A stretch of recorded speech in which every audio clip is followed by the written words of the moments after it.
Nightalorian, and you're watching the Sons of UCF live. The Sons is the way. Hello, Night Nation. I'm Trace Trillico. Welcome into the Sons of UCF Live. Hello, Adam. Are we waiting? Where's Mike? Ready to slide in? No Mike? No, Mike is on a much-deserved vacation. So, Juan Gonzalez, you might want to tune out right now because you're stuck with us, my friend. Well, yeah, Mike, much deserved. Safe travels to him.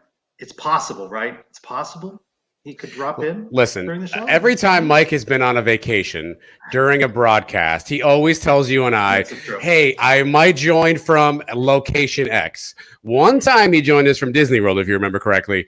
Yeah. But every time after that, he may join us from the mall, from the spa, from wherever he's at.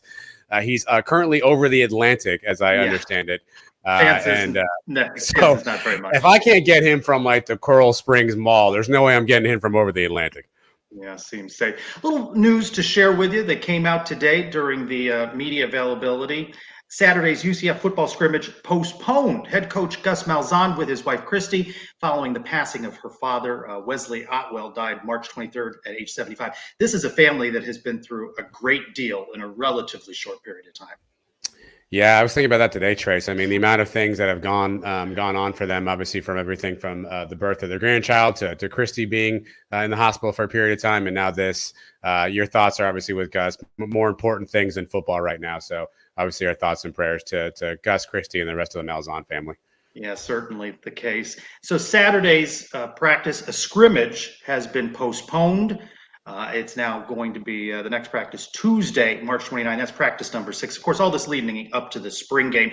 Had opportunity with my travels for work and personal. I haven't had as many opportunities for availabilities with the media. I just haven't been in town. It was great to be out at the open session. I'll give this to UCF. They say you get 15 minutes out there. They gave us a little more than 30.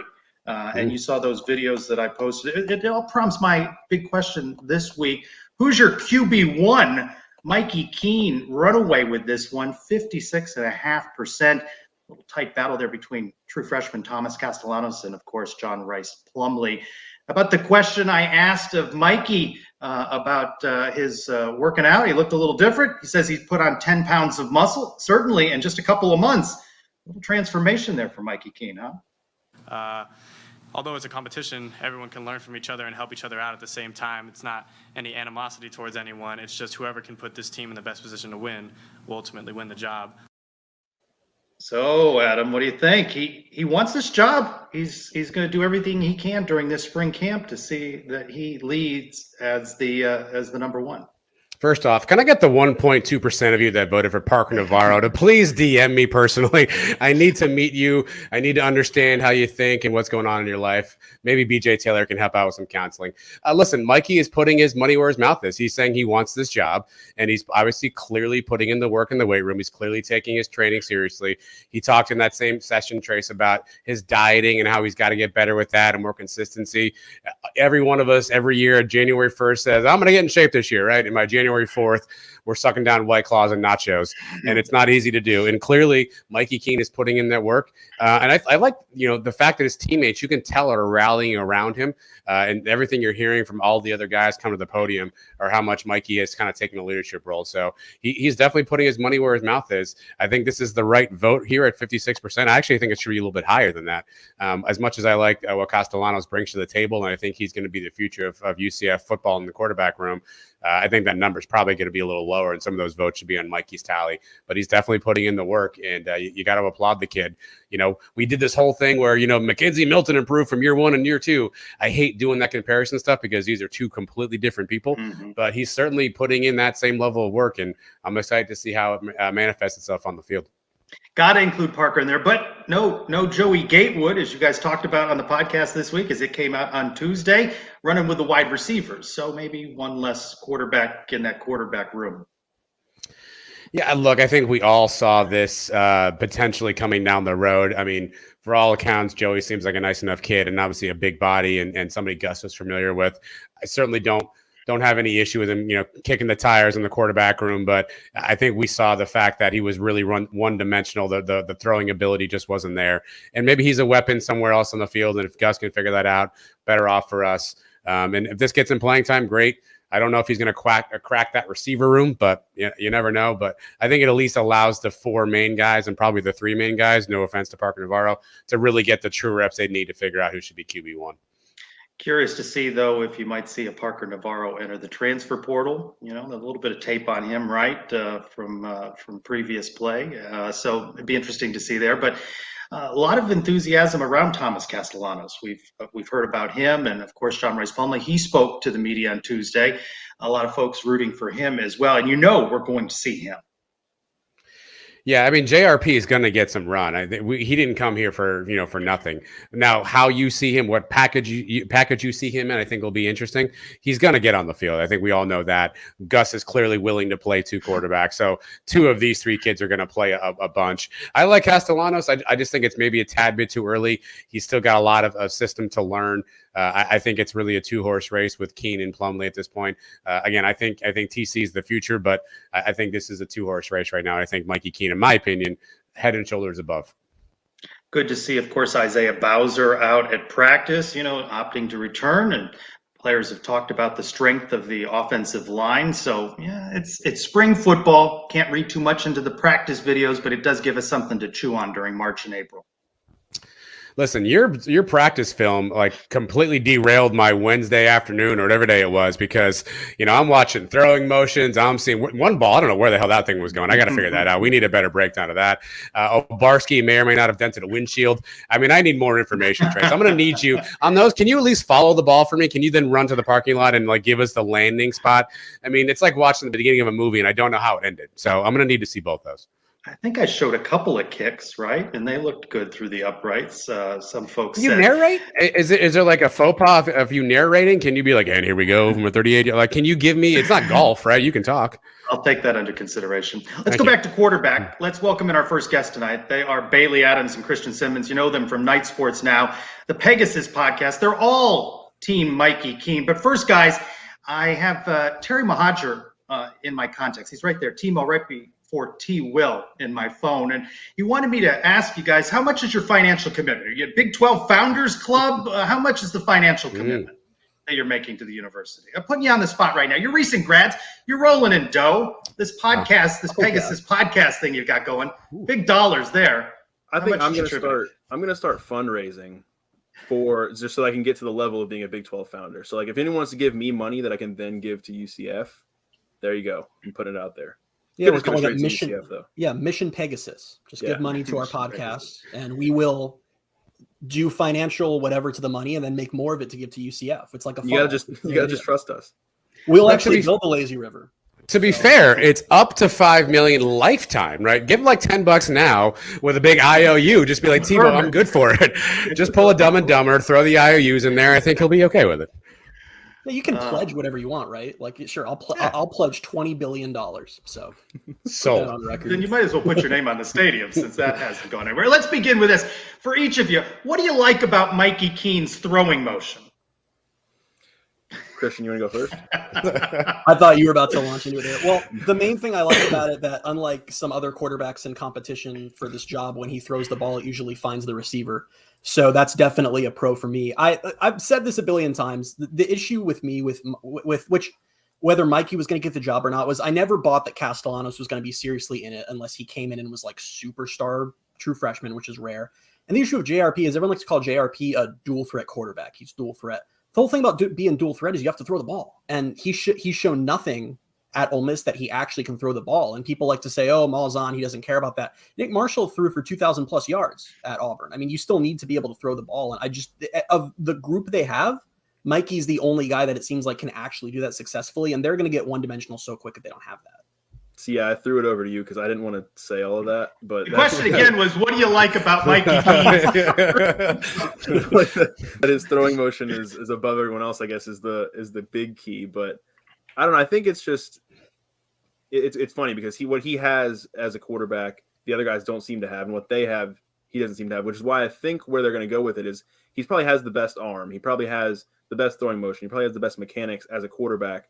Which is why, like you guys mentioned before we came on here, JRP is going to see the field.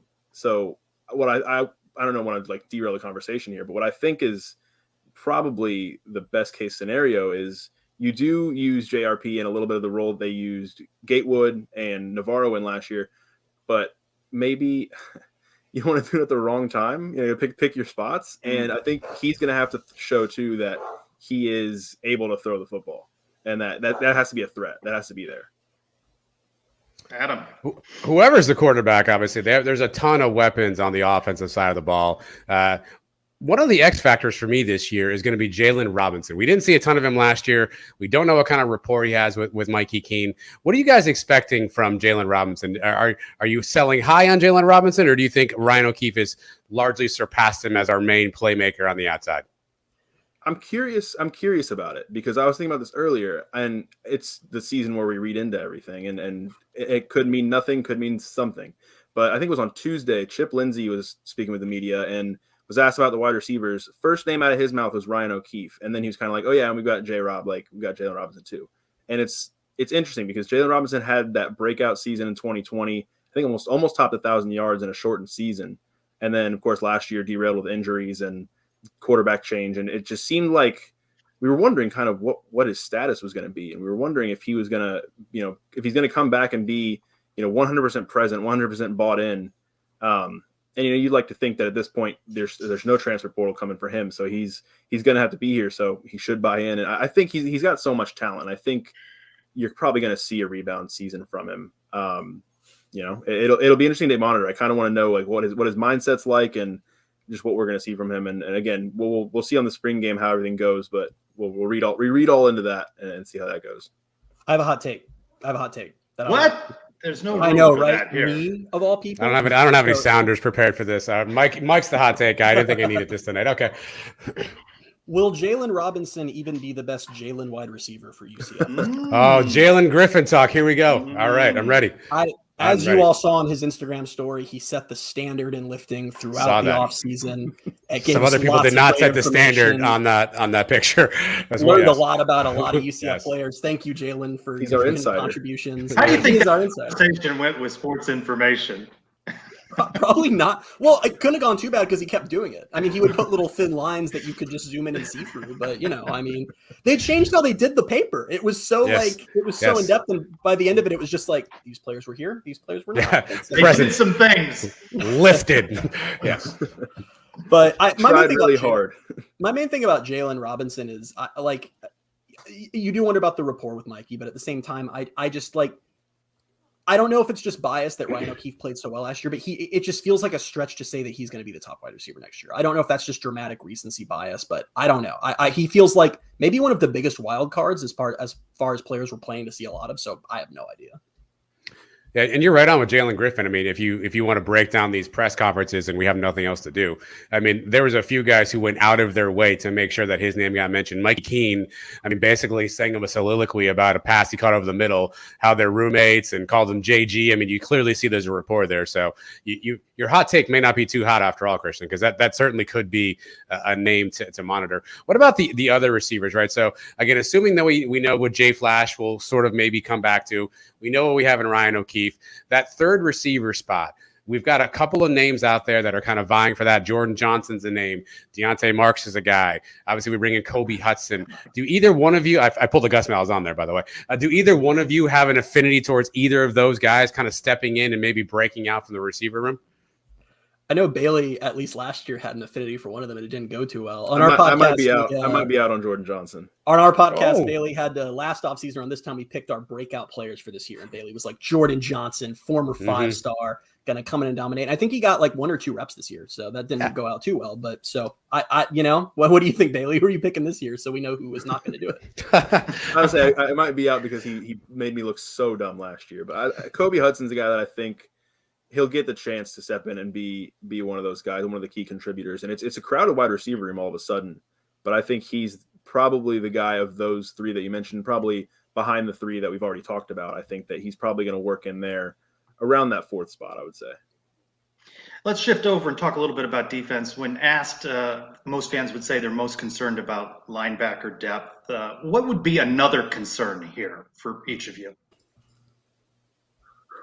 staying I healthy. will throw in the secondary just because it always bothers me and is always, you know, Just because you're a UCF. just I've been around long enough. So it is that we talked about this a while ago. I mean, honestly, like linebacker is so above everything to me that like there's nothing else on the defense that I'm like really stressed about. So I don't have like a super clear answer for that. I'm curious to see how some of the transfers come in. I feel like we took for granted last year how seamlessly the transfers kind of fit into things, and I don't think that's a thing to take for granted. We've seen at other schools that not be the case, so that might be a concern. It's just once again you're bringing in new guys on that side of the ball who were not part of the locker room a year ago, and how is that going to play out? Yeah, man, I think with all of that, it's important, and there's nothing that you can do to control this. But yeah, I was just going to say, injuries and health, because like you mentioned, there's not a lot of depth at linebacker, and then there's more depth at the other positions, but I wouldn't say you're like 100% confident in 1 through 5 or 6 and all of the different positions on the depth chart. So I mean, you got to hope that you're going to stay healthy and have the guys that you plan to be in there. Make sure, hopefully, those are the guys that can stay in there and stay healthy throughout the year, because it's always hard, no matter who's coming behind, even if it's just a really, really good player, for them to step into a starting role mid-season and have to pick up as a starter. It's not always an easy transition. And of course, who is going to be the big cat on the D line? It's good. It's a good question. I think it's funny too, because we saw halfway through the year, I think about halfway through the year, Kalia Davis go down, and we saw pretty good. I think, to me, losing Kalia is the bigger thing. We at least got to see some of that replacement last year. But yeah, replacing Big Cat, it's. If you want to group that in with the linebackers as a concern, as like the edge rushers, linebackers, whatever you want to call them, defensive ends, I think that's probably, I guess you would put that behind linebackers as a concern. Well, Katie McDaniel converted from linebacker to edge rusher after committing to UCF. So clearly he's the answer. So I'll just roll with that. Clearly. There's no other explanation for that. So that's what I'm rolling with. All right. Lonely Bumblebee, which is Mario, asked the question I was going to ask. What Tremont Morris Brash are we going to get this season, right? Obviously, last year did not start off very well when he didn't get on the field for a while. And I think there are spots where he looks like he couldn't be blocked by anybody. And then there are times where he disappears in the field. I think he's an X factor for us. Do either one of you expect a breakout from Tremont this year? I could be mistaken. Did I see something that he's not practicing this spring? Or did I make that up? Maybe I made that up. But this is live, so I'm just throwing things out here that may or may not be done. true, but yeah. No one's watching it. You're good.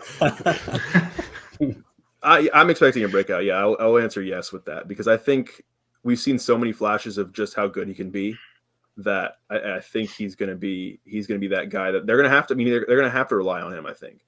And there's probably other guys too that are in the room that I'm not being able to think of off the top of my head, but I think he's that guy that needs to take that next step.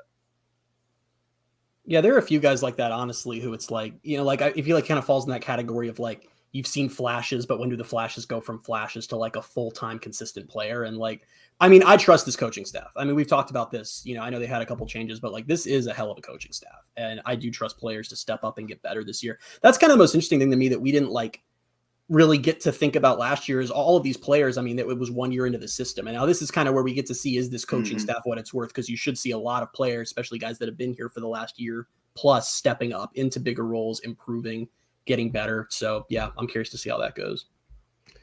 All right. This country is usually divided on two sides, pro-Obarski and anti-Obarski. Where do you two sit on the Obarski line? Are you pro or anti-Obarski? Or are you in the camp that Colton Boomer is the next big thing for UCF?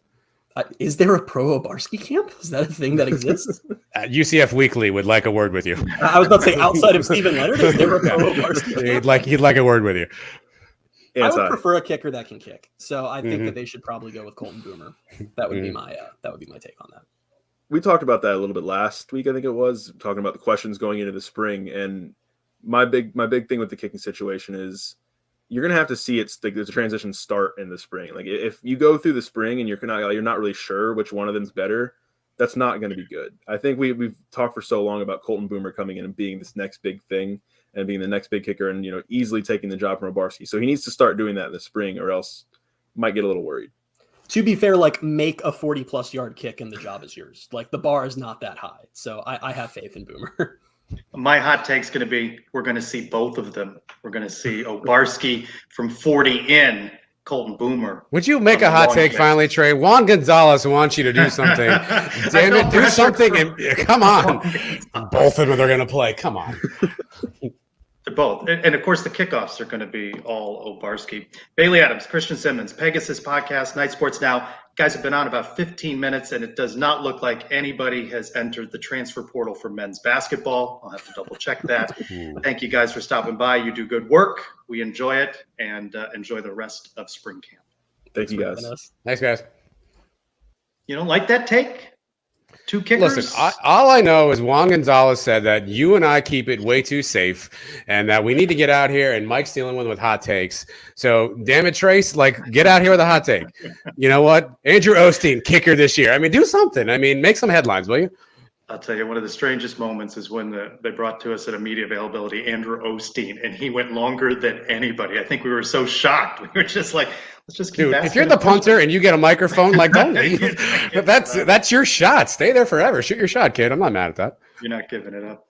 All right, that's football. And I see from some of the comments, some folks, Josh Salazar as a name mentioned. That's a good call. I think Cossack Advisor mentioning him, and he spoke to the media Thursday. So still a lot of questions, a couple of weeks away from that spring game. Of course, we're going to leave spring, not a lot of answers, but it is interesting whose names we do hear from players, right? And I haven't heard anything about Jordan Johnson, so don't put him on your breakout list. But Jaylen Griffin. We learned this last year, Trace, and you were the one who, I think I said this story earlier. One day, Quadric Bullard comes trotting into the press conference room, and you and all the other media looked around and said, who the heck is that? And we all should have known at that point that was a foretelling to clearly that the staff liked him. So when you hear a name like Jaylen Griffin continue to be bandied about by guys and coaches, I mean, yes, it's spring ball, and yes, we have nothing else to do but dissect every syllable, but there's also a little bit of truth behind some of this stuff. So I think it will be interesting to see who is talked about and who trots up to the podium, because that could foretell our depth chart as we go into the fall and into the season. All right, still plenty of spring football to talk about. Climbing up the rankings, UCF Softball. Let's bring in our next guest. You know him, you know the voice. You see him on ESPN Plus, voice for many years of UCF Softball. Aac Lopez, ELO, a return guest here on the Sons of UCF Live. Sir, how are you this evening? Good to be with you, boys. A tradition unlike any other. Let's talk about the number 15 for a moment, okay? UCF Softball, 15 straight wins, 15th ranked RPI. They're 26-7. They swept Furman. They are on a roll, and we're getting ready for conference play. And I had to look at it. You sent me the statistics. The lead pitcher for the Cows, USF, 0.15 ERA. How is this possible? That's a big matchup this weekend. It's the marquee matchup of the American, the rivalry renewed in Tampa there. You're speaking of Georgina Korick. She's the 2-time All-American, 3-time reigning pitcher of the year. 0.15 ERA. She's given up 3 earned runs all year. And that includes wins over Michigan and Oklahoma State, which are ranked in the top 25. And she's been spectacular. To me, she's been the best pitcher in the country. If I had to vote today, I would vote for her for National Player of the Year. She won't win it. Jocelyn Alo of Oklahoma, who set the home run career record, will win that award.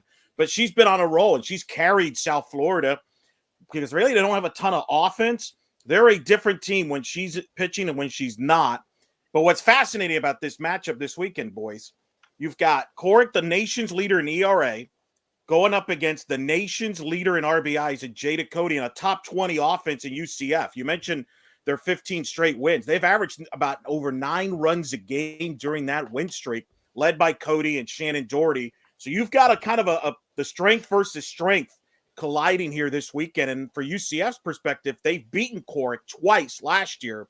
We'll see how they do this year in Tampa to start conference play. It's the first time these two programs have ever started in conference play. I'm not a fan of that, but it's created this marquee matchup of the weekend here across the country.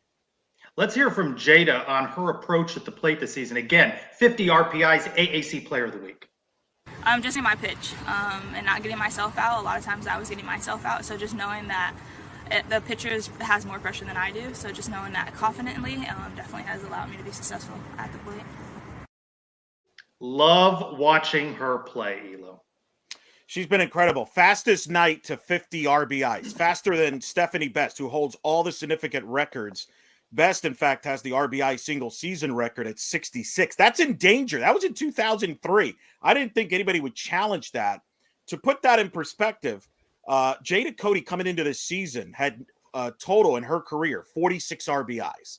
She's already surpassed that, obviously, with 50 this year. She leads the nation by 7, 9 homers. And I've talked to her. One of the big things that I think was a turning point for her, she was invited to the Team USA tryouts in January. 45 of the best players in the country got invited to try out for Team USA. She was one of them, the first night to ever get a tryout for Team USA. She did very well. She didn't make the team, but she took a lot of confidence from that, and she's carried that over to this year. She is an amazing player offensively, but also defensively. An incredible weapon at third base. Great catcher when Gianna Mancha pitches, and has played second base and left field already this year. She can do it all, and she is turning into one of the greatest night players ever if she continues this trend. I also noticed that we talk about the obviously UCF's explosion at the plate and Jada Cody leading that. They also lead the conference in walks. They're first by like a mile. They're 44 ahead of the next closest team. What does that say about the plate discipline of this team and sort of the way that they approach their at bats as a group? It says they're very patient. They're going to take pitches. They're going to make pitchers work. Their philosophy is to erode pitchers, make them work to count, get the pitch count up. I think you'll see some of that too this weekend against Corrick. But Whitney Jones, who's the new assistant there, she runs the offense. She talks about their philosophy is to be offensively efficient. Get on base, drive them in, situational hitting, get on base, put pressure on the defense. That's what they do. Cody, Kennedy Searcy, who's back from an injury from last year, and Shannon Doherty are really their big power bats, but then they have speed around that lineup. And their job is to get on base. The Elise Volpes, the Maddie Bejaranos, the Janisha Rose, and they get on base via the walk, like you mentioned. They're the nation's best, and they're also over 400 on base. They're top 20 in that. It's a philosophy that Coach Ball Malone brought from Boise State. Whitney Jones played for Coach Ball Malone at Washington when she was an assistant at Washington, and Whitney Jones was a player. So they have that similar philosophy, and it's clicked very well with this young roster, like a Michaela Macario, a number 9 hitter, 300 hitter, gets on base at a 400 clip. That's a big stat for them. Advanced analytics.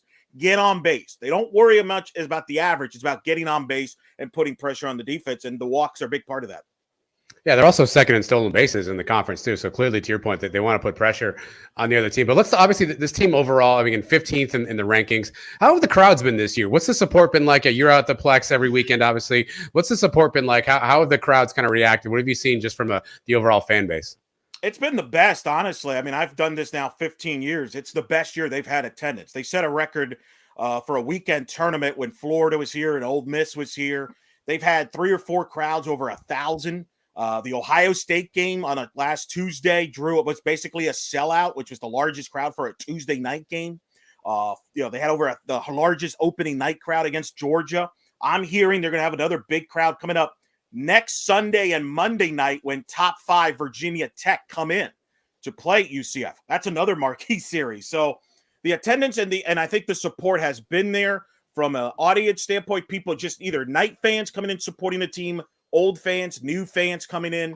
It also fans in Central Florida. Central Florida draws a lot of softball fans and television and support with travel ball and things like that. And from what I've been told from my bosses, they're drawing very well on the stream. So people and social media. I think you see how it's trended from time to time this year on social media with some of the games and the highlights and things like that. So I think it's booming. There was a tweet out a few weeks back that they've already on the plus side as far as making revenue on the softball. So these are all positives, momentum here. Now the question is, can they carry that over towards conference play? Because as we know, it's a new season once you get into conference. So you mentioned Georgina Corrick, the 0.15 ERA. Gianna Mancha, UCF hurler there, is AAC Pitcher of the Week. What have you liked about what she's done lately and overall the pitching staff? I like for Mancha that she has been more in command, getting her spots, hitting her zones, not wasting too many pitches. She threw a no-hitter on Saturday against Furman, threw a lot of pitches in the first inning, cut that off after the first, remain in control. Don't give free passes away. She has been a great combination with Kamal Woodall, who was a transfer from ECU, who was the ace over there. I didn't know what to expect there after Aaliyah White graduating and so forth. But she has come in and been a weapon because she can come in out of the bullpen at any time, any game, in any situation. and she's the opposite of Gianna Macha as far as what they throw. And they have been a perfect complement to each other and has carried this staff that is quietly the number 2 in the American behind USF and behind Georgina Corrick. And that's what's going to be interesting. You've got Georgina Corrick, as Coach Ball Malone has said, going up against a staff. That's how UCF's approaching it.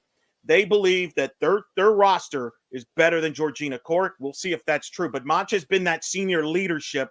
She's been there, done that. She's been to now 3 NCAA tournaments, twice at Boise State, helped them lead UCF last year to Tallahassee. She came back for some unfinished business, wants to lead them to another tournament, and more importantly, a conference championship that UCF hasn't won since 2015. That's something that a lot of these players, that's their goal this year, is to win the conference championship. And a big step could be this weekend if they were to win the series in Tampa. They're likely to see Georgina all 3 games. Yeah, she's a throwback. She's an old-fashioned softball player. Like, she gets the ball almost every game. I don't think Ken Erickson, to me, can afford not to throw her. Their staff without her isn't that great. Now, they have a pitcher transfer in Aaron Pepping from ECU who's okay, but he's going to bring her in to close if they have a lead. They know they need to win 2 out of 3. The pressure's on them from a resume standpoint. UCF's RPI of 15. They've got a great resume. Barring something bizarre happening, they're going to be in the tournament. Now, they have goals to win the conference championship. They want to win one of these, boys. I don't know if you can see this. I'm going to get exclusive here on Sons of UCF. Yeah, whoa. Like that's a 2015. That's a 2015 American Conference Championship ring that I fortunate enough I have for Blow softball. it up, yeah. Blow it up. You want to see it more there? All right. There we not go. great Yeah. not great for the audio podcast version, but it is a 2015 AAC. It's championship. sparkly for those of you listening to the audio version. That's right. There you go. You guys could give it a breakdown. But that's what's missing there. These 2 programs have combined to win 5 of the last 7 regular season titles. But South Florida, they need to win this series if they want to kind of improve their resume for the NCAA tournament. If they lose this series, they might be on the bubble. So this is a high stakes there for both sides from that standpoint. But Corrick, I think, will throw every game. I think she'll start at least 2 of the 3 games, may be available to come into relief. This is a throwback. USF's kind of a throwback team. They don't hit for power. They try to get on base, steal bases, put pressure on your defense. They try to win a 2-0 game. Where UCF has been successful against Corrick, and they have to do this weekend. Put the ball in play. I know it sounds cliche. When they've lost to Georgina Corrick, and when everybody loses to Corrick, the reason they lose to her is because she overpowers a lineup, and you don't put pressure. You get 10, 12 strikeouts. You don't put the ball in play. When UCF has had success against Corrick, it's because they put the ball in play. They use the speed that you talked about, Adam. They're aggressive on the base pads and timely hitting. You're not going to hit for power in that ballpark. It's 230 to center. So you're going to have to manufacture runs. Timely hitting, situational hitting is going to be a big factor in this series. It always is when these 2 play. All right, let's ramp up the hot take questions, Elo. What's the ceiling for this team this year? Where do you think this team can go, assuming they play at their best as they've played so far? What's the ceiling for this team as we ride the rest of the season out? I think it's a fantastic question. And to be honest, I'm still trying to figure that out because I think they've been better than I thought they would. This is a young team. They lost a great senior class last year. There was also some other transfers and things like that. I didn't know what to expect. I knew they were going to be good offensively. I didn't know what to expect pitching-wise. I definitely didn't expect them to be 15 in the RPI at this point. And if they could take care of business this weekend, I think this is a big week coming up. You got USF on the road, Florida on the road in a midweek, and a rematch of that crazy 12-11 game they played in Orlando. And then they host top 5 Virginia Tech. Let's say they go 4-3, something like that in that stretch. Then all of a sudden, I think this team becomes under consideration to host for a regional. Whether they host or not, that remains to be seen. Don't get me started on committees and what I think of them and sort of the politics behind the scenes. And you don't have any opinions. You don't have any opinions about that kind of thing. No, not at all. I don't share those on In the Circle softball podcast at all every year. But if they can win these games, they're going to be in the mix to possibly be discussed as a possible host site. And I think that's a goal that Coach Ball Malone has for this program, whether it's this year or whenever, is to have this program to take it to the next step, which is to host a regional and advance past a regional. Because it's difficult to get out of a regional on the road in Gainesville or Tallahassee or anywhere. Yeah. We just saw what happened with women's basketball in Storrs, Connecticut. Same stuff happens in softball when you go to Gainesville or Tallahassee. I've seen it. I've witnessed it. So that's the goal. This team has a chance to go deep. They have a chance to be this year's James Madison. But to be this year's James Madison, you've got to get a good draw. And to get a good draw would help a lot if they could host or not go to Tallahassee or Gainesville like they're sent every time they make the tournament. But we're not going to know that until they play well this weekend. If they don't play well, if they struggle in the next 7 games, I think the ceiling is still to make the tournament and maybe a regional final and still have a shot to make the supers, but a much harder road probably traveling to Gainesville if I had to bet. Going to be good stuff this weekend. Aac Lopez, you know him from In the Circle, the black and gold banneret. He's everywhere, the voice of UCF softball. Eric, if you've seen one of these, the nifty mug, you need to subscribe to the Sons of UCF YouTube channel. You might win one of these. I'm a subscriber. I subscribe every time. I get all the clicks here. I have all the interviews when they're up, the unrated, the rated R interviews that Adam and Mike do sometimes there with Aubrey there. Yeah. I Sons of UCF After Dark. Yeah. That's right. The After Dark. And, that's what I check out when I'm not talking to Adam about TV broadcasters getting $15 million a year. Well, thank you for coming over to the Sons of UCF zip code. I'll parrot you a little bit. Aac Lopez, see ya. See ya, boys. That's what we're doing. Jeez. Okay. Good stuff. 0.15 ERA. They're going to throw her So it's funny. I was looking at the stats earlier, and I saw that she had 22 wins.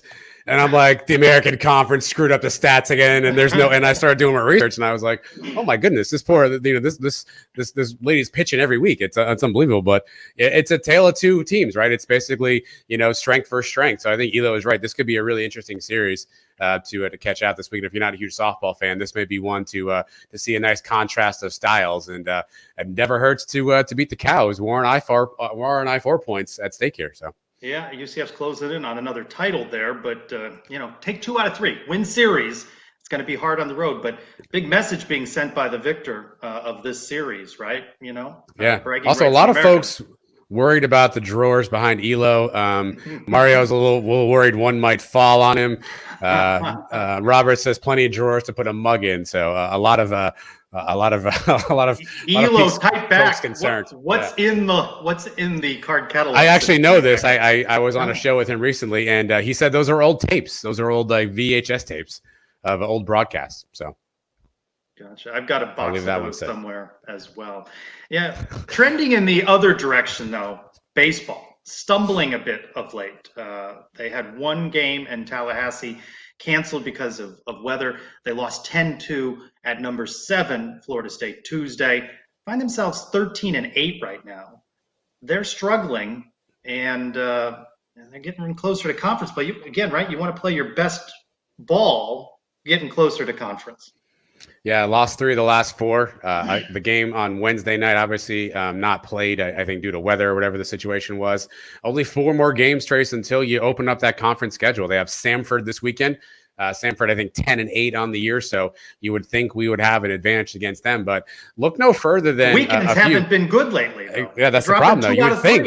You would think, but look no further than 2 things. Obviously, injuries have played a huge role. Yeah. And David Litchfield lost his last 2 starts. I mean, he was our Friday night starter. Connor Stain, is pitching fantastic, back-to-back pitcher of the week awards in the American Conference. He took over that Friday night slot, left last week with a bit of a back spasm situation. I know you didn't get a chance to talk to Greg Lovelady. I don't know what his status is going forward. Litchfield, though, in that Saturday spot, he's lost his last 2. So injuries, and you lose a little off the starting pitching, and all of a sudden, that's how you start dropping games. Well, Connor Stain carrying the team on his back, right? Get some back spasms. That, we believe, is not expected to be serious. The bigger question, though, is Hunter Pattison, who left with what is believed to possibly be more serious injury. I asked for its information today. No comment yet, which, of course, just tells you if he was fine, the comment would be, he's fine. That's what they would tell you. He's good. So you didn't hear anything about that. They got to put this together, and not having Nick Romano now has hurt the offense. And you got to have some guys start to get things together. You can't just expect to win a 2-1 game every outing. Yeah, you hope you get some of this stuff right. And the injuries obviously are the things you can't really control as much, and especially the timing on them. But again, I think Stephen Branco, who comes on with us pretty much every week, said last week, it's a new season when conference starts, and we're getting close to that time for conference. So there is still time to turn this around, right? There is still time to get the ship righted and get some things back on track. But getting healthy is probably the biggest thing. Obviously the bats are going to pick up at some point. This is a baseball season. It's a long season. Bats go quiet, guys go in slumps. This is going to happen, but you still at least have conference play around the corner. So there is some time to rebound, but they got to figure something out in a hurry, because if this thing starts sliding, it could get out of control. And we've seen how that plays out in some of the other sports this year. Hopefully Stephen will be able to join us. A little breaking news just before we went on. A Georgia-based reporter covers Georgia Tech, Georgia, reporting. I don't know who does this stuff, right? Following FlightWare, that a flight today landed in Athens from Orlando, a little afternoon. Of course, Orlando is where Coach Abe is with UCF. That's right. Back from UConn. Georgia, Athens, where she was a player, late 80s. They have an opening. That would be, it's been a question asked on social media right before we went on. Name a bigger loss if you were to lose this coach, right? Her daughter's coming to the team. Diamond Battles is back. And of course, we know UCF the game against UConn on Monday. They gave it all they had. Highly rated game, 1.13 million viewers, most viewed early round game since 2009. Boy, oh boy.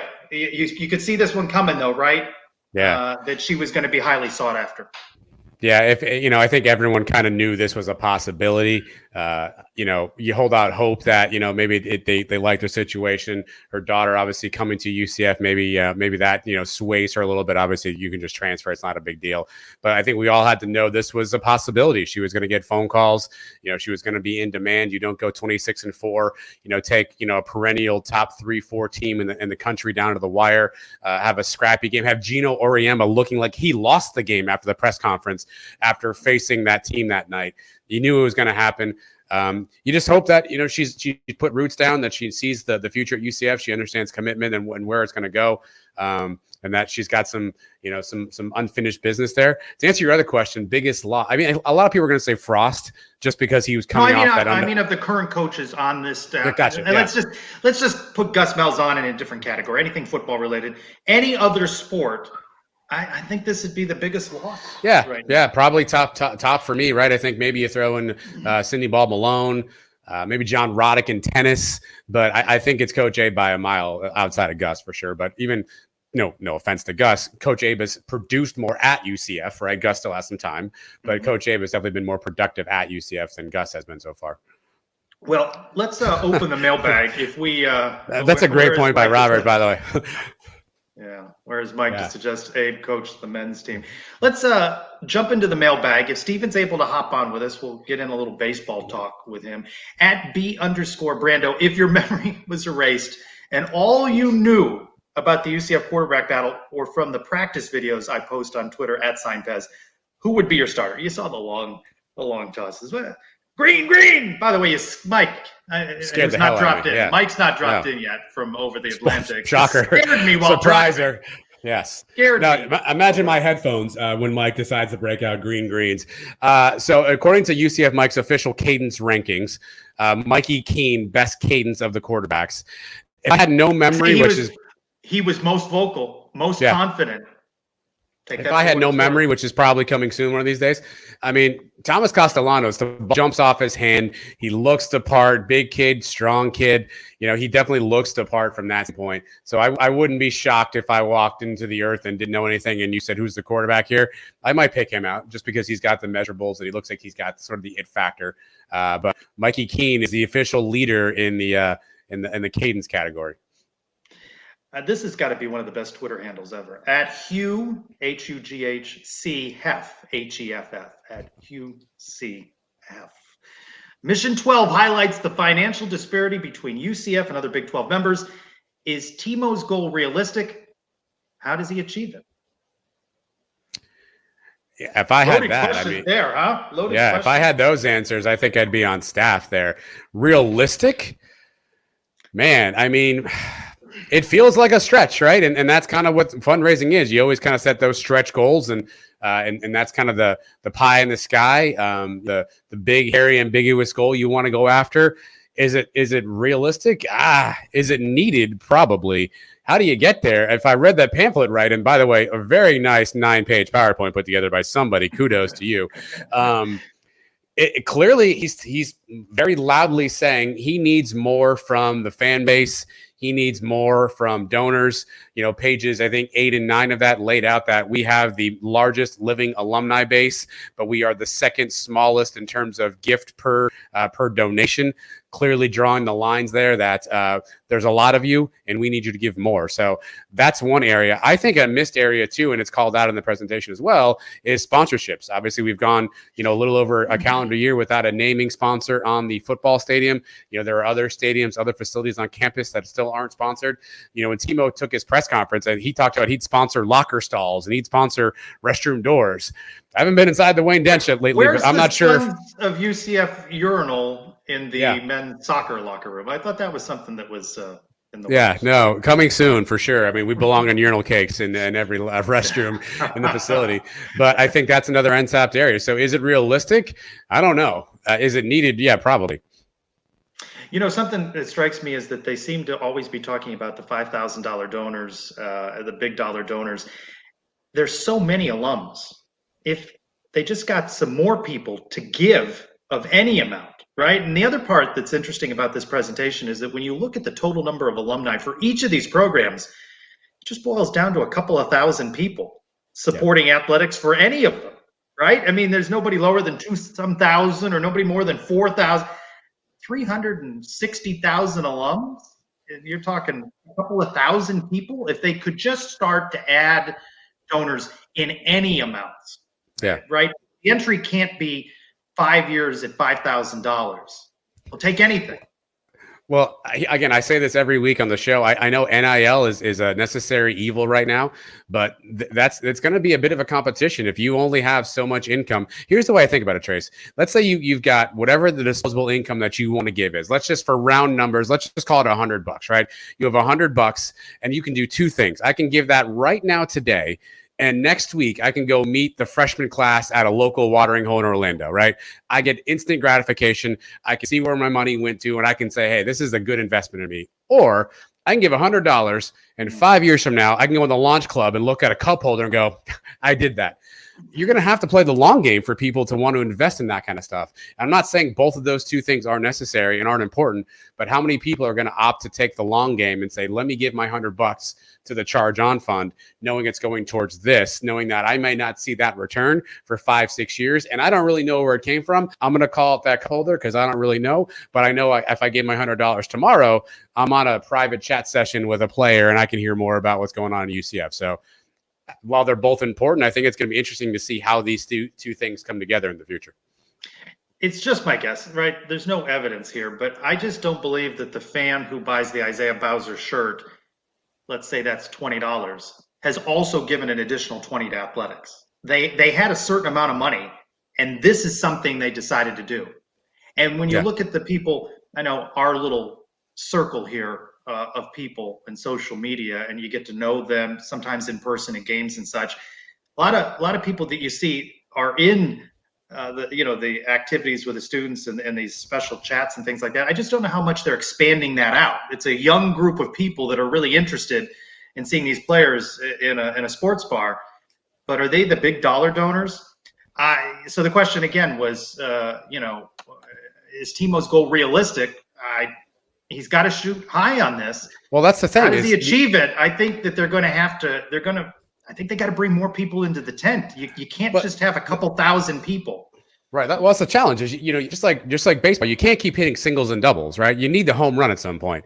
You can hit singles and doubles, but you need someone to come in and hit a home run. We're going to need big donors, big dollars to come through at some point to hit those home runs. Singles and doubles will certainly put runners on base, but that's not going to necessarily, light the scoreboard up. And I think that's where there's got to be that balance. People are going to talk about merchandise too as a missed opportunity. Everybody out there, to your point, Trace, is clamoring for the night script. That's why they're buying this Isaiah Bowser for the shirt, new Nighthead logo, cool right? And neat. Yeah. So there's money to be had on the table on that side too. So, well, certainly I don't know that UCF's going to go out and say, hey, by the way, here's all the things we need to do better.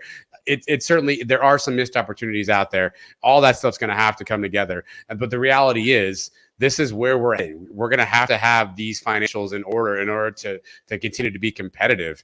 And it's going to be an interesting time to see how quickly we get there. And how much, we can make an inroad there. And that presentation is pretty damning to say we've got a lot of makeup to do. I think they want another, 35% or 35 million or something like that. So it's going to be a really interesting challenge. At 3 nights 7, we've talked about this question from time to time. For you, what are the top 3 priority facility upgrades as we move to the Big 12? Most UCF fans see the facilities if they go out to the venue for volleyball or to softball. They see those facilities. They're not seeing them in comparison to what else is out there, even in the American, but certainly in the Big 12. These other schools have top-notch facilities. And if you go out to a softball game, and softball's fun, and I love it, but if you go out there for a day game, take your big sombrero hat, lather on the 50 sunscreen, because you are baking in the sun. Where they positioned that facility directly in the face of the sun, they need some sunshades there. Baseball, the scoreboard's upgraded, but there are other things that they need to do, especially if you're talking about hosting regionals for both softball and baseball. And I know the St. Peter's crowd for basketball say they got no money, they got no facilities. Somehow they're in the Sweet 16. Men's basketball, women's basketball as well, still needs upgraded facilities in terms of weight rooms and things like that attract recruits. So those are mine. Well, that's the thing is I don't know if this is strictly to venues only, right? Because I think it's infrastructural items that are probably the bigger need in a lot of these, quote unquote, smaller or the Olympic sports. I think the football thing is easy because you recognize there's a need. Although I guess one would argue, if we put another 10,000 seats on the bounce house, would we sell those out too? Everyone says yes, but who really knows on some of that stuff? You see a lot of empty bleachers every Saturday. But I think it's more of the infrastructure around that stuff, right, Trace? I think it's the weight rooms. I think it's the rehabilitation facilities.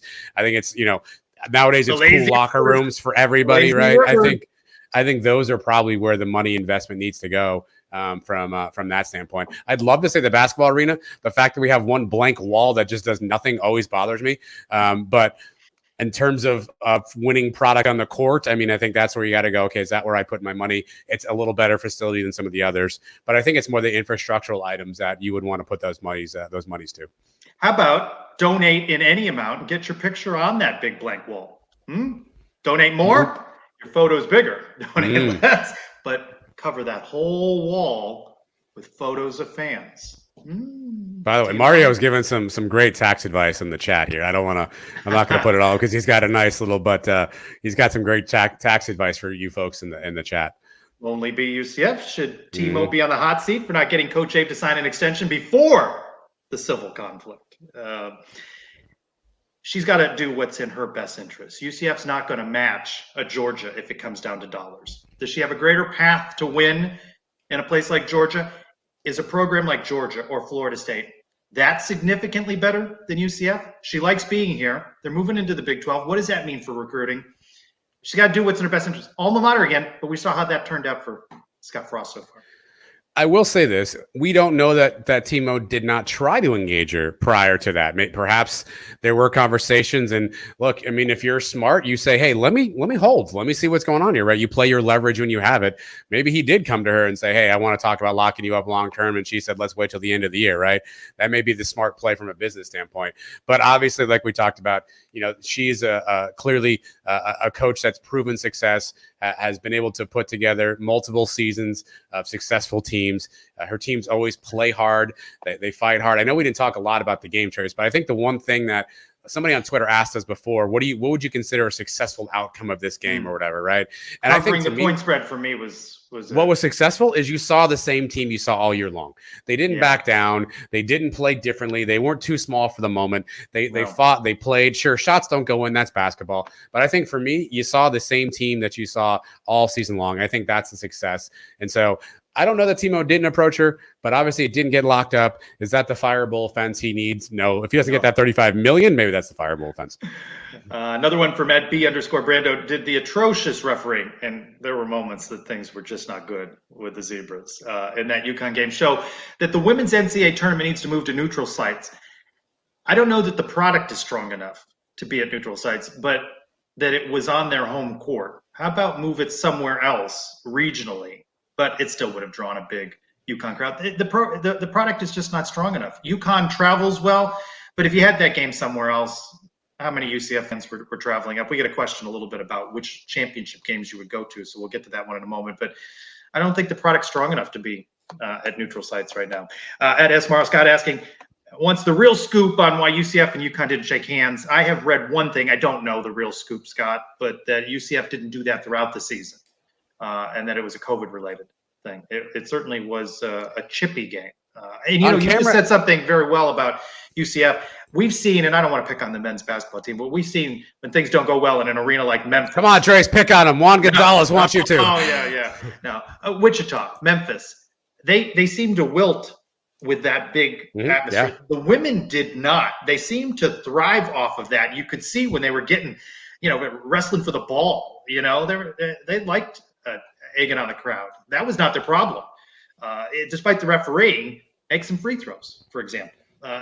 You're probably in that one a little better. At Spursy night, is Johnny Dawkins, and the word here is still on that hot seat. I don't think he's been on a hot seat.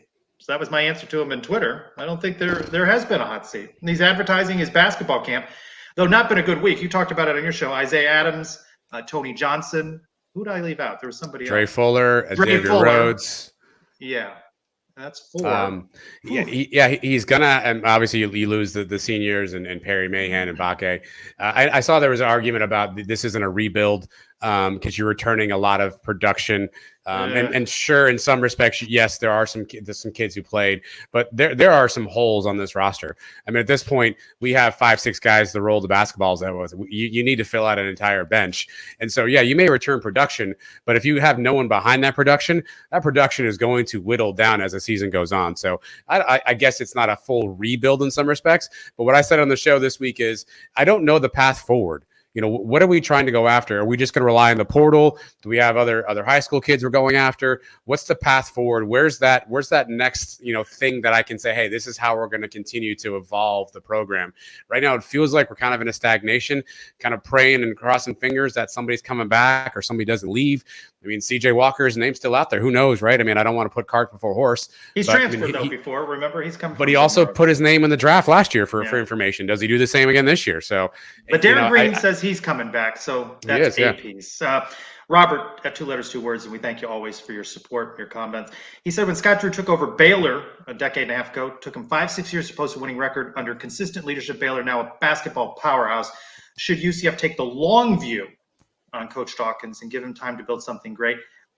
Sorry, Juan, or whoever you are. Oh, no, I Juan. I support the long view with Coach Dawkins. They just don't have what's comparable in the AAC and certainly not the Big 12 in terms of resources. And I'm a guy that believes they just don't have the resources, and I think that's important. St. Peter's aside. Yeah, and I appreciate the question from Robert, and it's a fair point. I will say Baylor, though, maybe not the best example, though, because Scott Drew took over that program after there was an unfortunate situation, which led to one of the members on the team murdering another member on the team. The coach These got are semantics. let go. These are semantics. The coach got let go. They were on probation for years with 7, so he waited out those first 3 or 4 years and then kind of built it up. So while I understand the question, I do think that Baylor was unique circumstances, and perhaps Scott Drew earned that respect and that trust by going through the dark times to get through to the end. But I'd love Scott Drew to come to UCF, by the way. UCF CO guy 0218, who tried to do a walk and talk. He messaged me. He said, I heard, yes. Is like a minute and a half too long for a walk and talk? I go, yeah, kind of long. Kind of long. So we've condensed his question. He says that if you could support any team, any UCF sport team, travel, they're at a championship match, you got to take a couple of days off work, hotel, food, all of that stuff. How many different sports do you think you'd go to participate in a championship match? I certainly don't think I would go everywhere. For me, it'd be a lot of the same sports that I follow most actively. Certainly, I think I'd try to get to men's basketball. I mean, I've been for football to the Peach Bowl, Fiesta Bowl. If baseball made it to Oklahoma, Nebraska, Oklahoma, Omaha, Nebraska, yeah. Yeah, Omaha. Sorry, I got a little Dylan Gabriel. Somewhere in the middle of America, yep. Oklahoma on my mind. But certainly I don't know where, if golf is in a championship game, I'm probably not traveling to see golf or rowing, and I want them to win. But so a couple, I think it's the same sports that you normally participate in would be my answer. But let's see where we go with this walk and talk. 30 seconds. 30 seconds, Eric. At G Cupcake 17, tough question. What do you think the rest of the baseball season is going to look like, considering the team has had so many injuries? They're running out of time to turn things around. They got to get a little offense, or they can't rely upon now what is some of the walking wounded in terms of the pitching staff. So publish walk and talk standards for us. I'm not sure where the escalators, the rolling escalators in the airport fit, Rob. Oh, wow. So that's when you're gonna throw like hot takes at our fans, Trace. That's what you do. Juan Gonzalez has you right. I tell you right. Also of the sway and talk. It is well decked out UCF theme room. Let's end with at @armored_up. What does the O'Keefe catch in the Gasparilla Bowl get named? We've got the catch with J.J. Watt, Hale Perryman. Yeah. And he's suggesting maybe the tribute or the signature. But it's interesting. We're a couple months removed from that Gasparilla Bowl win by UCF over the Gators, and nobody's really coined it with anything. So are we a little past that window now? Probably but I like not. The I think it's I like the tribute. The tribute feels right. It's funny. We had Marcus Tatum, cheap plug on the pod this week. Segue alert. Segue. And we asked him his signature moment, his signature play at UCF, and he talked about essentially he had a block on the outside that freed that play up. And he relived that moment, seeing, the touchdown catch, seeing Ryan throw up the deuces, knowing that Otis's jersey was there, knowing what had happened, and he even talked about on the field, looking around, being like, I'm on national TV in a sold out game on ESPN playing an in-state rival. Basically, I can't believe my life. And he had the goosebump moment. So I think that just tells you how iconic that play was. And we looked at it as fans and said how important it was to us. But I think, somebody who was on the field who, had the opportunity to take that perspective in the moment. I do think a nickname is probably apropos. I think the tribute feels like a good name for sure. How does that get going though, right? Hal Perryman. Let's just start it right here. The catch. The tribute. Right? Yeah. Those things took off. I got to tell you, I loved, I had a 2-hour drive to Vero Beach yesterday. Perfect time to listen to the Sons of UCF and Marcus Tatum. The number of times Marcus Tatum came to speak to the media, if you totaled all of that, significantly less time than he opened up with you and Mike. And I always thought he was just so good in his answers, but he knew how to deliver 10 to 15 seconds no matter what question was asked of him during media availabilities. You got him to open up a little bit. He was an enjoyable interview. Yeah, I love his perspective. I mean, we asked some questions about, Heupel leaving and hurt feelings and NIL. And, he just had a really mature perspective about like, hey, that just is what it is. It wasn't a focus for our team. Obviously, I think the fun part is he talked about how he'd wished he'd been at UCF all along. He went to Tennessee initially, played there a little bit and kind of said, hey, I wish I'd known about this all along. I thought he was really open too about coming back. And I think that's interesting. We always debate this all the time. Should a guy come out? Should he come back for the year? And he basically said, like, I got one shot to make my dream. If I'm not 100% ready, why would I waste that shot now? If I'd have gone out the year before, I wasn't ready and I wasn't going to make my dream. And I'd be sitting here now a year later wishing I had stayed. So it was just a really unique, mature perspective from him. And, you're right. We didn't hear a lot from him throughout the seasons, but it's definitely a good conversation. So find that wherever you get your quality podcast. We're there. Sons of UCF search is up. YouTube, we're there too. You may get a mug. Mug is behind me. Yeah, you may get a mug if you subscribe to our channel there. So make sure you do that as well. Cheap plug city. How about giving a platform tonight to not all of the competing podcasts in that crowded UCF? Well, there's like 7, Trace. We don't have enough time for this. I mean, that's like a 2-part show if we're gonna get everybody in here. Dudes of the mall, we see you.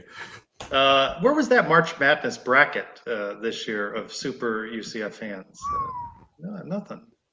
I feel like Britt won that. I don't think that. Yeah, that's a lifetime achievement award. Yeah. Like you don't unseat that the next year. That's done. We've exhausted that. With all due respect to the bracket, Britt's the lifetime achievement. She's the Mount Rushmore, and she's the only picture on it. Last call for Mike. Is he in? Do you see him? Is he efforting? He's not here. I'm thinking he's probably. Man, 3 vodka sodas deep at this point. That's why I wanted him to hop on. I wanted him to hop on. That would have been I hope he had drink coupons. Mike's the kind of guy who would go drink coupons for sure. So I'm hoping he had a couple of drink coupons. I don't know how he got over the pond there. I don't think it was Southwest, so I don't know what his airline of choice is. But Southwest. Steven sent his apologies. Family matter came up. We hope he'll join us Steven. on a future show. I want to thank Christian and Bailey, Pegasus Podcast, Night Sports Now, for talking a little football with us. They are Camp Mikey Keene, as so many of you are. And, of course, Eric Lopez, Elo, on all the big calls for UCF softball. Big one with the Cows. Warren I, 4 points up for grabs. Get some victories over the Cows. For Adam, I'm Trace. Mike, enjoy your travels. Everyone else, go Knights! Charge on.